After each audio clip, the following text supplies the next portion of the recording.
BMR అంటే ఏంటి? Basal metabolic rate. అంటే ఇప్పుడు ఒక్కొక్క బండికి ఒక్కొక్క ఇంజన్ క్యాపబుల్ ఎలా అయితే ఉంటుందో ఒక్కొక్క మనిషికి వాళ్ళ బిఎంఆర్ అనేది ఉంటుంది.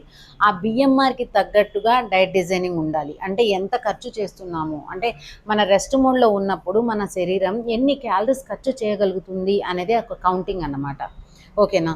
తర్వాత వచ్చేసరికి బిఎంఐ. బిఎంఐ అంటే ఏంటి? బాడీ మాస్ ఇండెక్స్ అని అర్థం. ఓకేనా? అంటే మన ఒబెసిటీ లెవెల్స్ని సూచించే ఒక పారామీటర్. ఎగ్జాంపుల్ వచ్చేసరికి మనం ఒక బండిలో 1 లీటర్ పెట్రోల్ వేయించాము. ఆ లీటర్ పెట్రోల్తో మనం ఎంత జర్నీ చేస్తాము అనేది మనకి ఎలా తెలుస్తుంది?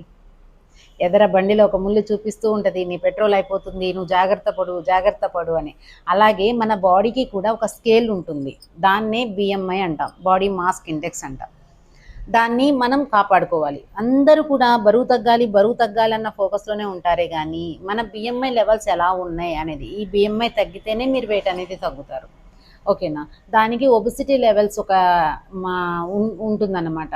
అంటే బిఎంఐలో 23 to 25 లోపు ఉన్నారు అంటే అది నార్మల్గా ఉంది అని అర్థం. ఎప్పుడైతే ఈ 25 క్రాస్ చేస్తారో అప్పుడు ఓవర్ వెయిట్లో వెళ్తున్నట్టు. అంతేకాకుండా 28, 30కి వెళ్ళిపోయాము అంటే ఒబెసిటీ లెవెల్ 1, లెవెల్ 2, లెవెల్ 3 దాకా వెళ్ళిపోతూ ఉంటాము. అది మనం చాలా జాగ్రత్తగా కాపాడుకోవాలి.